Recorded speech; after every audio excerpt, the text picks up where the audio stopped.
Bismillahirrahmanirrahim. Assalamualaikum warahmatullahi wabarakatuh. Waalaikumsalam. Innal hamdalillah nahmaduhu wa nasta'inuhu wa nastaghfiruh wa na'udzu billahi min shururi anfusina wa min sayyiati a'malina. May yahdihillahu fala mudilla lahu wa may yudlil fala hadiya lahu. Asyhadu an la ilaha illallah wahdahu la syarika lah wa asyhadu anna Muhammadan abduhu wa rasuluhu la nabiyya ba'da. Allahumma salli wa sallim wa barik ala nabiyyina Muhammadin wa ala alihi wa ashabihi wa mawalah wa ba'd. Rabbi shrah li sadri wa yassir li amri wa hlul 'uqdatam min lisani yafqahu qawli. Allahumma 'allimna ma yanfa'una wanfa'na bima 'allamtana. Allahumma hdina wahdi bina waj'alna sababan wa sabilan liman ihtada. Segala puji hanya bagi Allah. Salawat dan salam semoga senantiasa tercurah pada junjungan kita baginda Nabi Muhammad sallallahu alaihi wasallam. Alhamdulillah kita masuk di tanggal 1 Dzulhijjah. Dan tadi saya langsung ditembak, diminta untuk membahas tentang 10 Dzulhijjah. Nanti materi kita tentang 10 Dzulhijjah. Jadi memang kita perlu tahu di dalam Islam itu ada 2 hari raya. Ada hari raya Idul Fitri, ada hari raya Idul Adha. Dan ternyata hari raya yang ada ini adalah hadir setelah umat ini mendapat anugerah besar. Hadir setelah hari-hari terbaik untuk kita sebagai umat Islam. Idul Fitri ada setelah ada 10 malam terakhir di bulan Ramadan. Sehingga dengan kebaikan 10 malam yang ada itu, kita diberikan di penghujungnya momen untuk bisa merayakan. Maka disebut dengan Idul Fitri. Lalu berikutnya ada Idul Adha. Dan Idul Adha ini jumhur mengatakan diberikan bukan untuk jamaah haji. Sebab kalau jamaah haji itu justru hari rayanya bukan di Idul Adha. Hari rayanya ya di Wukuf Arafah. Makanya kalau yang ada berangkat haji, kita orang lain selain yang berhaji itu pada sholat Id dan melaksanakan aktivitas Idul Adha. Yang berhaji kan, itu yang berhaji baru selesai dari maghrib pada subuh tuh, kalau mengikut apa yang dilaksanakan oleh Nabi SAW baru bergerak dari Muzdalifah. Terpecah konsentrasi itu. Ada yang bergerak menuju ke Mekah untuk melaksanakan tawaf. Ada yang bergerak menuju ke Mina untuk melaksanakan Jumrah Aqabah. Tapi tidak melaksanakan sholat Idul Adha. Dari sini jumhur mengatakan bahwa Idul Adha ini memang diberikan yang tidak haji. Makanya kalimatnya Adha, makanya Idul Kurban. Ini juga diberikan sudah berhasil menjalani hari pertama bulan Dzulhijjah sebagai hadiah. Makanya disampaikan dalam surah Al-Fajr kan, wal fajr walayalin ashar wasyafa'i wal watr. Wal fajr demi waktu fajar. Dan ada yang mengatakan demi waktu fajar di sini, diantaranya Abdullah ibn Abbas mengatakan demi waktu fajar adalah fajar yang terbit pada awal Hijjah. Wal fajr. Makanya ini semuanya Dzulhijjah. Walayalin ashar dan pada 10 malam. Tetapi malam yang dimaksud di sini adalah siangnya. Nanti ada beberapa yang menunjukkan dari dalil kenapa kok siang. Walayalin ashar 10. Dan 10 ini adalah 10 bulan, 10 hari di awal bulan Dzulhijjah. Genap wal witr ganjil. Al-syafa' genapnya itu tanggal 10 Dzulhijjah. Itu hari tasyriknya ada 3, 11, 12, 13 hari tasyrik. Jadi ini semuanya berkaitan dengan masalah keutamaan. Ini yang disampaikan oleh beberapa mufassir dari Mujahid, Atha, Ikrimah. Semuanya bersumber dari Abdullah bin Abbas radhiyallahu anhu. Arti dari wal fajr wal layalin ashar wa syaf'i wal watr. Lalu Nabi SAW menyampaikan, ma min ayyamin fihi, tidak ada dari hari-hari itu amal di dalamnya khairun wa ahabbu ila Allah, lebih baik dan lebih dicintai Allah Subhanahu wa taala min hadhil ashar, kecuali dari 10 hari ini. Ayat Dzulhijjah, 10 awal bulan Dzulhijjah. Jadi tidak ada amal, kata Nabi sallallahu alaihi wasallam, yang dilaksanakan Allah melebihi baiknya ketika dia laksanakan di 10 awal bulan Dzulhijjah dari tanggal 1.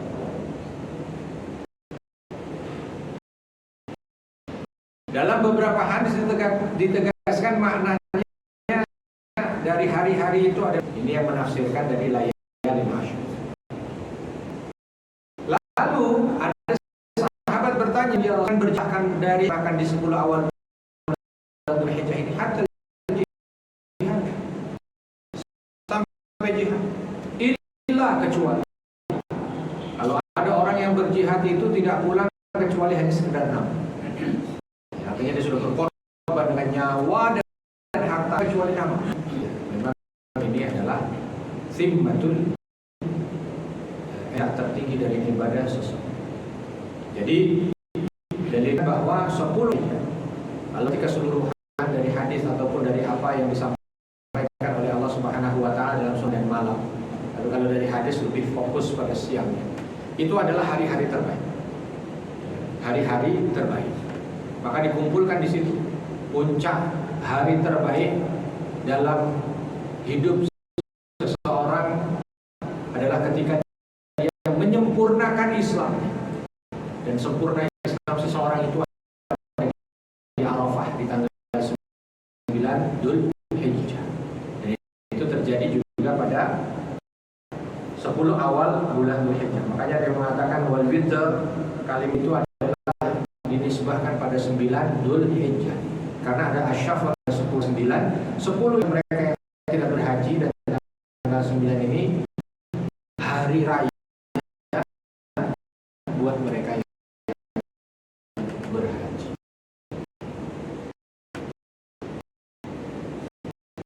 Lengkap di sini 10 awal. Nah, lalu harus mulai dari saat ini sampai dengan 10 ditambahlah kalau kita dengan hari tasyrik sampai tanggal 13 ini. Manfaatkan dengan sebaik mungkin untuk melaksanakan berbagai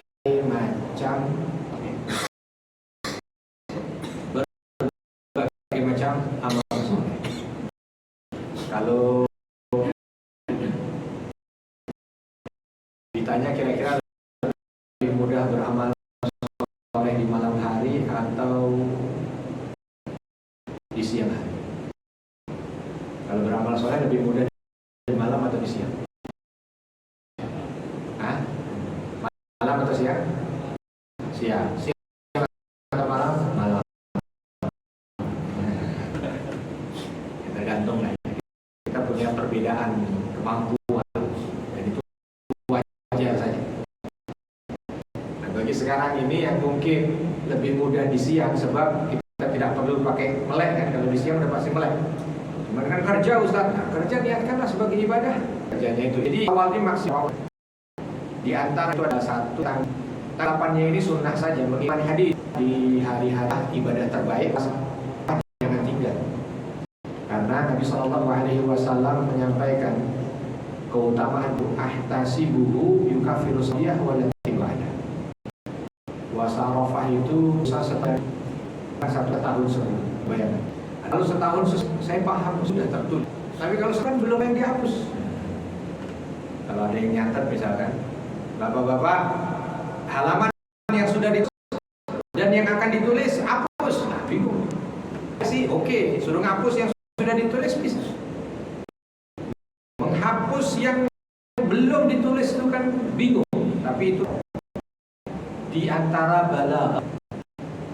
Jadi Nabi Shallallahu Alaihi Wasallam itu menyampaikan itu bukan karena karangan beliau, itulah dia yang disampaikan oleh Nabi, yang disampaikan oleh Allah. Nabi kembali dalam redaksi hadis. Tapi maknanya, kalau yang setahun sesudah, kalau setahun yang lampau itu dihapus, kita tidak perlu bertanya. Ya udah, dosa-dosa kita itu dihapus. Tapi yang sesudahnya ini bagaimana? Penjagaan. Di antara maknanya, penjagaan. Bagaimana itu kita termasuk untuk tidak buatan buruk. Tapi penjagaannya bentuk apa? Wallahu a'lam. Kalau dulu jaga, tidak melakukan perbuatan maksiat itu dengan tidur. Di usia beliau lagi belasan, biasa anak muda pada masa itu di Arab, itu kadang-kadang pada nonton biduan. Di saat Nabi diajak-ajakin sama teman-temannya, dan kala itu ya akhirnya ikut juga namanya diajak-ajak gitu kan. Dan itu belum jadi Nabi, masih usia 13 tahun. Tapi begitu mau berangkat enggak tidur. Nah ini bentuk penjagaan Nabi. Ya, datang maksiat. Jadi kalau lagi sholat Jumat, jaga. Terus tidur, itu penjagaan juga.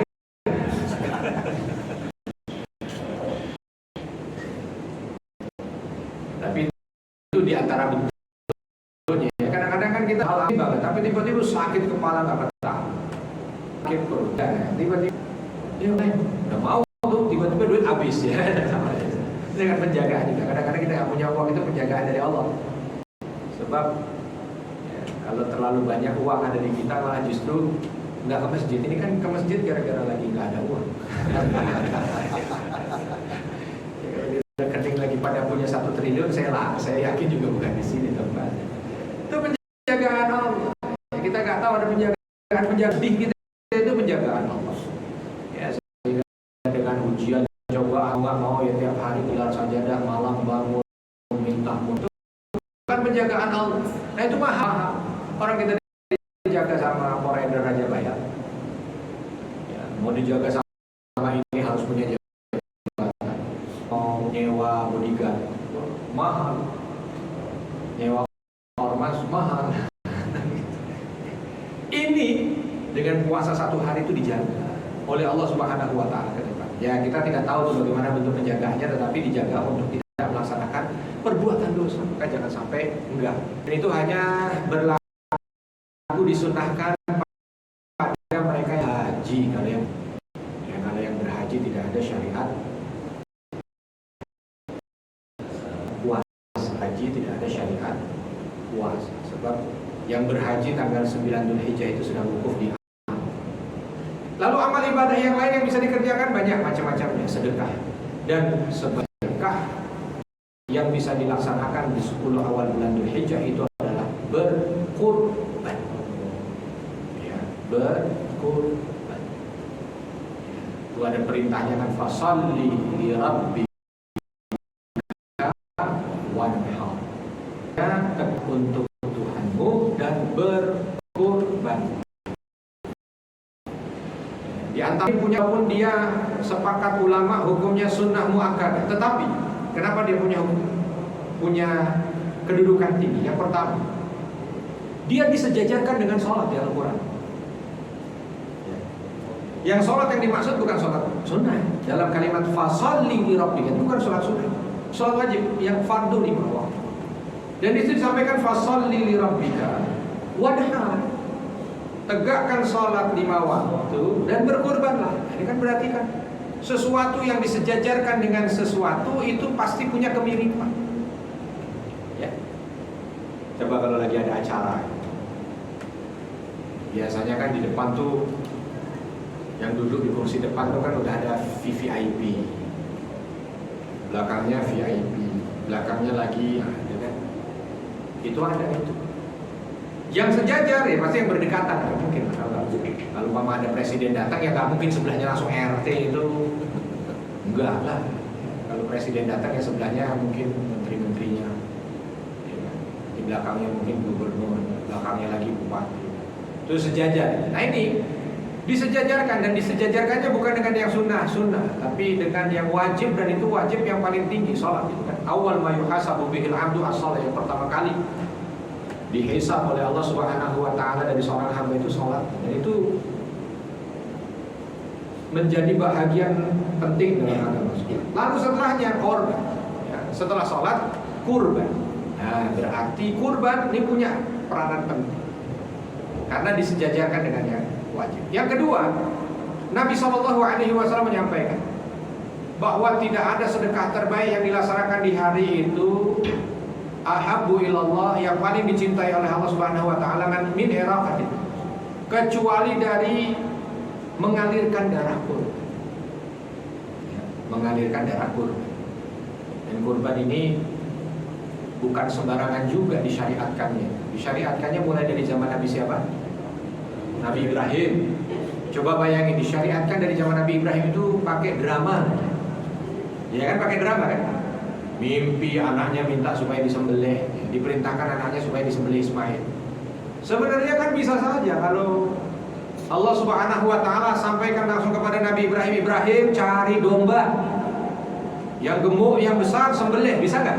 Bisa. Tapi kenapa pakai drama? Dibikin drama, padahal sudah sekian lama. Falamma balagha ma'ahu sa'i, dalam surah As-Saffat begitu kan.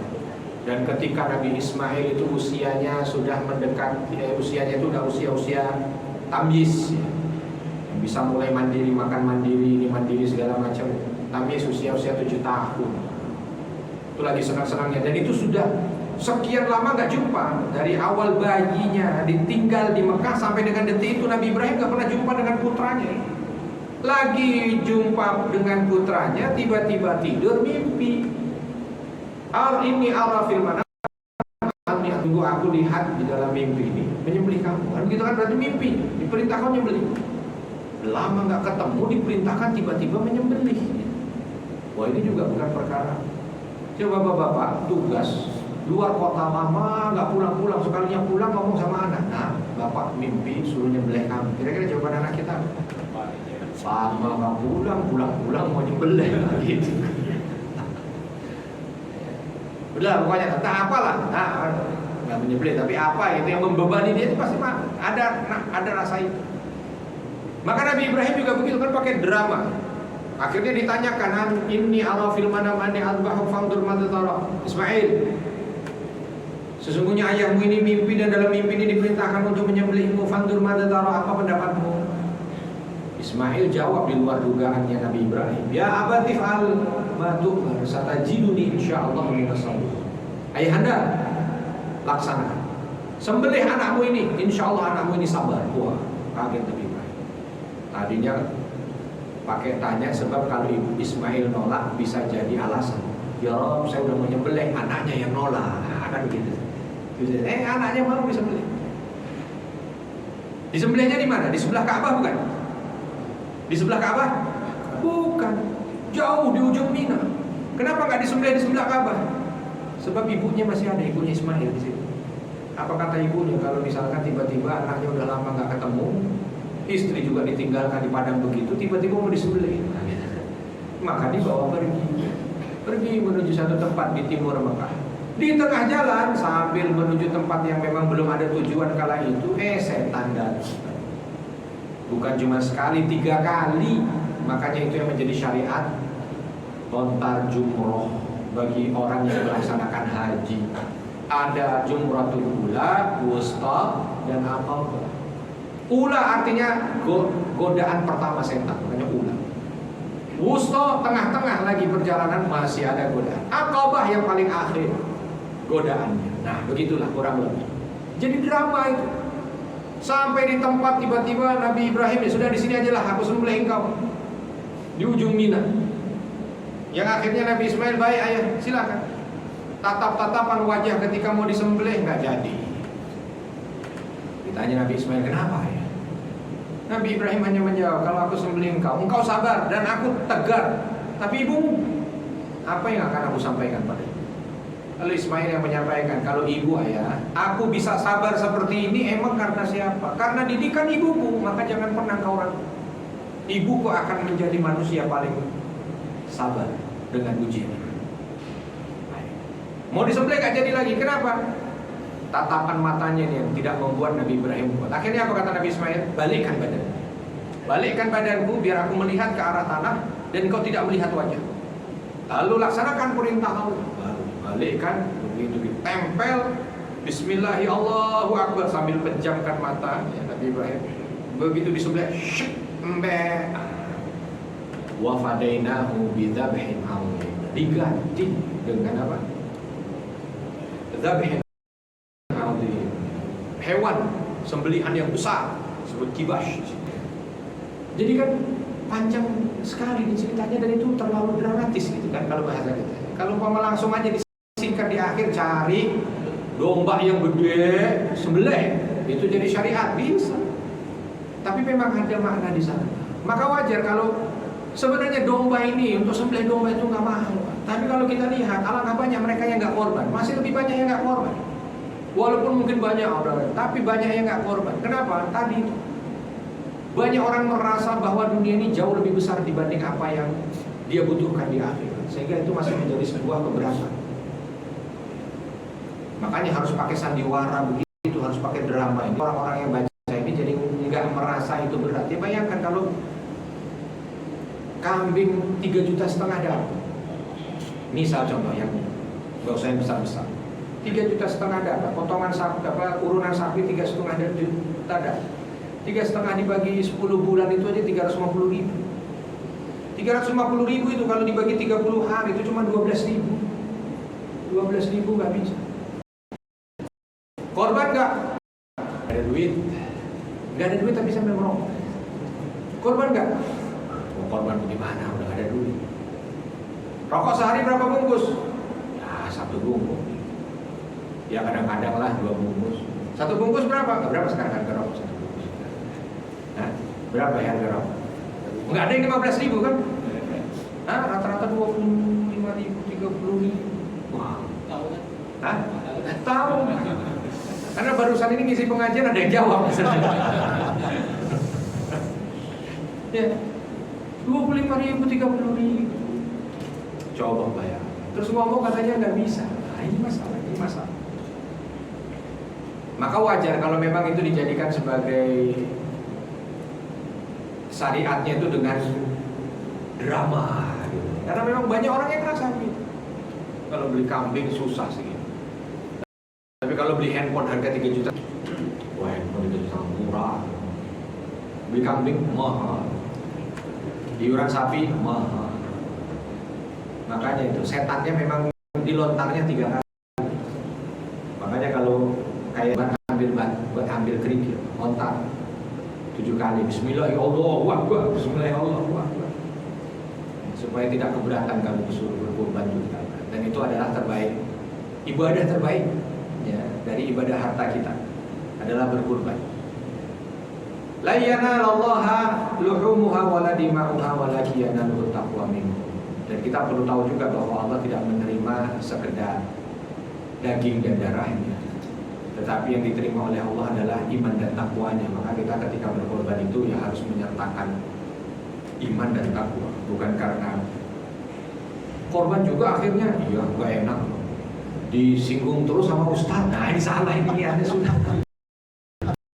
disinggung terus, salah itu berarti niatnya salah. Kalau niatnya salah, hati-hati bahaya. Atau tumben korban, iya satu komplek korban semua, nanti nama saya sendiri yang nggak ada nanti dikira kafir saya. Nah itu sekarang korban lah anggota dewan. Nggak boleh begitu. Ini nggak baik. Jadi betul-betul karena Allah harus dijaga. Lalu segenap kemampuan. Nabi SAW itu kalau korban itu kan dengan korban hewan kibash, domba yang gemuk, amlahain yang gemuk, punya tanduk, pokoknya enak. Dilihat itu wah memang seger. Nabi nggak pernah korban pakai sapi. Saya gimana kalau pakai sapi? Ya nggak apa-apa. Karena memang korban boleh pakai onta, boleh pakai kambing, bahimatul an'am silakan. Ayam nggak boleh ya? Ayam tidak boleh, walaupun 2 truk ayam nggak boleh. Saya boleh nggak ganti? Nggak boleh. Kalau nggak kambing, sapi, onta. Kambing 1 orang atau 1 keluarga, sapi 7 orang atau 7, boleh 1, alhamdulillah bagus. Onta 10.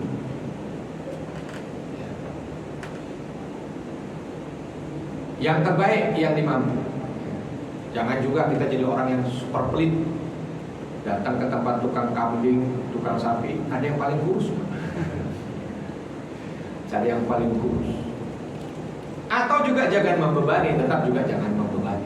Membebani itu artinya pokoknya ini nggak mikir udah besok makan nggak makan terserah lah, itu urusannya nanti. Yang penting kita saat ini korban ya. Kalau memang jadi orang nggak mampu, ya syariatnya bukan berkorban, syariat korban. Dan hewan kurban ini ketika yang sudah berkurban besok, tolong betul-betul dijadikan syiar, karena Nabi SAW itu ketika berkurban beliau sampai meminta orang yang berkurban itu untuk 1 melihat hewan kurbannya. Ya, pernah Aisyah radhiyallahu anha kita sudah lihat, belum lihat dulu ya. Ada beberapa ulama yang mengatakan diminta untuk memegang hewan kurbannya supaya syiar. Yang kedua, kalau bisa menyembelih sendiri, sembelih sendiri. Ya. Yang ketiga, Nabi wasallam itu ketika Idul Adha beda dengan sholat Idul Fitri. Kalau waktu Idul Fitri beliau makan dulu baru sholat. Kalau Idul Adha beliau nggak makan dulu. Makanya ini menjadi sunnah sholat Idul Adha itu kita jangan makan dulu kan ketika berangkat ke masjid. Dan Nabi makannya dari yang dimasak dari hewan yang beliau kurbankan. Maksudnya apa? Biar semua habis sholat itu langsung rame-rame, semuanya dikerjakan rame-rame itu. Maka kalau kita besok kurban, jangan habis sholat langsung pulang dah. Pokoknya potong-potong dah, saya udah ngasih, jangan. Kalau bisa ramaikan itu tempat supaya menjadi syiar. Ya, sehingga nanti kita melihat, mungkin ikut bantu apa segala macam. Waduh, kalau nungguin hewan korbannya masak, mateng, lama kan sudah tuh, bisa jam 4 sore.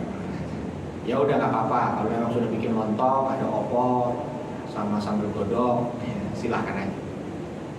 Cuman kalau dulu Nabi supaya membuat syiarnya itu ada, kan mau nggak mau kalau makannya itu hewan kurbannya kan otomatis pasti langsung akan betul-betul dimaksimalkan semuanya untuk turun terjun, gitu kan? Bagus tuh ada masjid-masjid itu yang full jamaahnya itu ikut kerja bakti, nyembelihnya, nyincangnya, baginya, masaknya juga. Jadi masaknya itu, wah itu baru itu Idul Adha. Ya. Namanya juga Idul Adha, hari raya korban. Namanya hari raya korban kok habis sholat Id tidur. Itu namanya bukan Idul Adha, namanya Idul tidur itu. Ada mau kemana Ustaz? Atau piknik, ya. Namanya Idul piknik. Kecuali bagi yang sakit, yang tidak mampu, apa segala macam, itu lain ceritanya. Cuma kalau bagi yang mampu, jangan.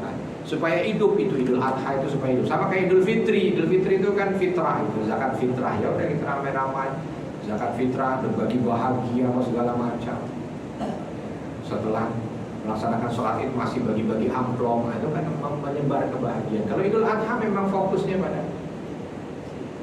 Terus bagi yang mungkin berkurban, sunnahnya juga diperhatikan. Dari tanggal 1 sekarang ini jangan potong kuku, jangan potong cabut-cabut rambut rapi apa segala macam.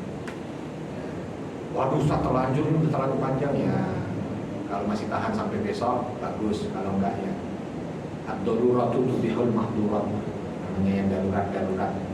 Kuku saya udah terlanjur panjang ini hitam, besok mau operasi orang. Ini darurat. Darurat lah ya. Dan ini kan sunnah.